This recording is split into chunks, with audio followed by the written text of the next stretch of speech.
Salut tout le monde, alors aujourd'hui on va parler d'une problématique qui touche du monde, environ 10 millions de personnes en France, donc vraiment ce n'est pas rien, c'est l'arthrose.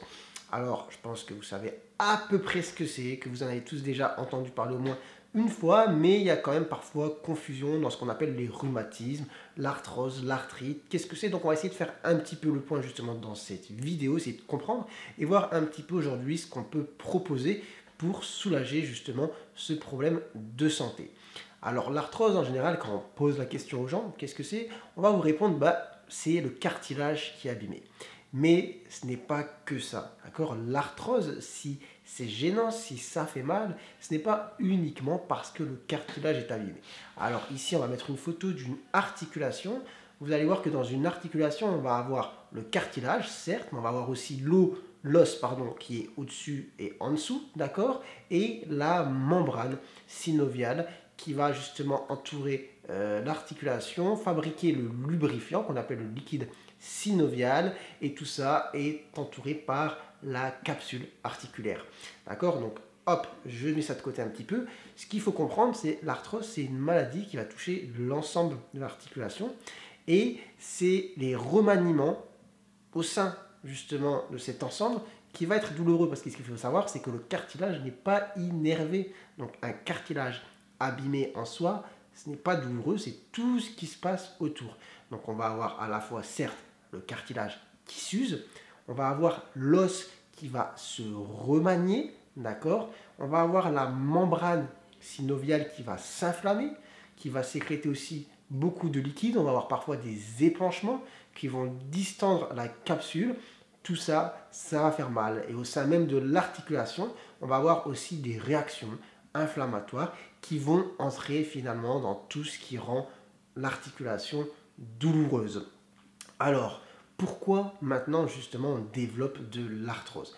Alors, ce qu'il faut savoir, c'est qu'il y a une grosse composante aussi familiale, génétique. Il va y avoir des personnes qui vont être plus sujets que d'autres à faire de l'arthrose pour plus ou moins les mêmes contraintes, d'accord? Après, il y a aussi le sexe, d'accord? Malheureusement, les femmes sont plus touchées que les hommes par ce problème de santé.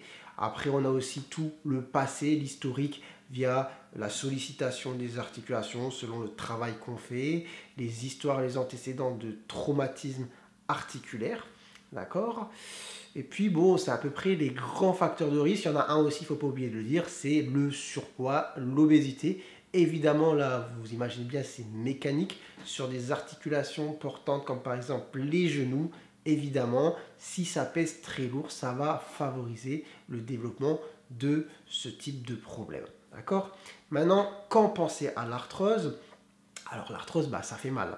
Ça fait mal, on va avoir des douleurs au niveau articulaire, mais qui sont des douleurs qui ont un rythme mécanique, c'est-à-dire qu'on va avoir mal quand on va solliciter l'articulation. On va faire un certain périmètre de marche, on va monter les escaliers, on va avoir des douleurs et il va avoir par exemple au niveau de la hanche, quand on va avoir de l'arthrose, il faut y penser, quand par exemple on va vouloir mettre les chaussettes, les chaussures, ça fait un petit peu mal. D'ailleurs même ça peut jouer aussi parfois dans les activités sexuelles, etc. Il y a des personnes qui ont des problèmes à cause de leur douleur d'arthrose. Les genoux ça va faire mal quand on va monter, descendre les escaliers. À noter qu'il y a une petite nuance parce que dans le genou en fait on a deux articulations. On a celle entre l'os du dessus et l'os du dessous, donc le fémur et le tibia, mais il ne faut pas oublier qu'on a une rotule aussi. Et donc on va avoir une articulation qu'on dit fémoro-patellaire, donc entre le fémur et la rotule. Et cette articulation, quand elle s'use, ça fait plus mal quand on descend, quand on est en descente, que quand on est en montée. Donc c'est des petits signes qui permettent justement de savoir un petit peu ce qui est abîmé. Donc comme je disais, ça fait mal sur un rythme mécanique. On n'a pas de verrouillage, de long verrouillage matinal. Il faut savoir que dans les autres problèmes de rhumatisme inflammatoire, comme par exemple la polyarthrite traumatoïde ou la spondylarthrite ankylosante, on va avoir justement ce problème de se réveiller avec les mains, d'autres articulations qui sont bloquées. D'accord? Parfois au niveau de l'articulation, ici dans l'arthrose, on peut aussi avoir des épanchements quand c'est très douloureux, quand on est en poussée inflammatoire, on peut avoir beaucoup de liquide au sein de l'articulation et ça, ça fait mal et ça rend le genou justement gonflé.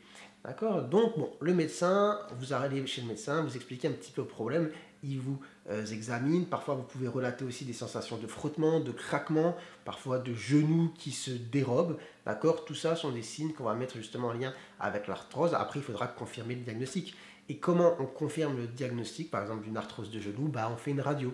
Donc là, on va juste montrer une radio normale de genou. Vous voyez l'os du dessus qui est le fémur, celui du dessous le tibia. Entre deux, c'est noir. Pourquoi? Parce qu'en blanc, c'est l'os. Donc c'est radio opaque, on voit l'os en blanc. Par contre, ce qu'il y a entre les deux, c'est transparent. Il y a du cartilage, il y a du ménisque. Ça, au rayon X, on ne voit rien et ça donne un espace comme celui-là. D'accord? Maintenant, on passe sur une radio justement de genou avec de l'arthrose. Et là, on voit que l'interligne entre les deux os est pincée parce que justement le cartilage est usé. Donc on vraiment os sur os quasiment. Et donc il n'y a pas cet espace qu'on ne voit pas. Après, vous voyez que l'os est aussi plus blanc parce que je disais il y avait des remaniements osseux, d'accord? Donc on a une ostéocondensation. Parfois on a aussi ce qu'on appelle des ostéophytes, des petits becs de perroquet. Donc il y a vraiment tout qui est en train de se remanier. Parfois on voit aussi ce qu'on appelle des géodes, mais là je ne vais pas en parler, c'est un petit peu compliqué.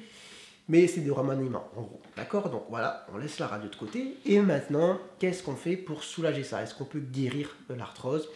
La réponse, je pense que vous la connaissez, ou peut-être pas, je vais vous la donner.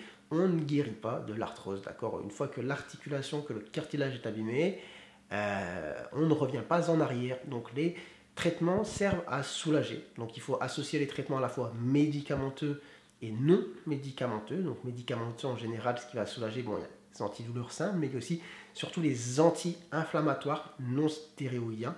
Mais à savoir que tout le monde ne peut pas en prendre selon justement les reins. Est-ce que les reins marchent bien? Est-ce qu'on a déjà eu des problèmes d'estomac? Est-ce qu'on a beaucoup de médicaments? Est-ce qu'on prend des anticoagulants, etc. Il y a des choses qu'on ne peut pas mélanger. Donc anti-inflammatoire, ce n'est pas pour tout le monde. À côté de ça, il faut évidemment faire de la kiné, de la kinésithérapie, d'accord? Renforcer les structures périarticulaires, lutter contre ce qu'on appelle le flessum, c'est-à-dire le fait de ne pas pouvoir étendre correctement l'articulation du fait de la douleur, travailler sur les mobilités articulaires. Évidemment, à côté de ça, il faut travailler aussi sur le poids, d'accord? Réduire justement le poids, essayer en tout cas pour limiter justement la douleur. Après, en termes de traitement pharmacologique, on peut essayer parfois les infiltrations.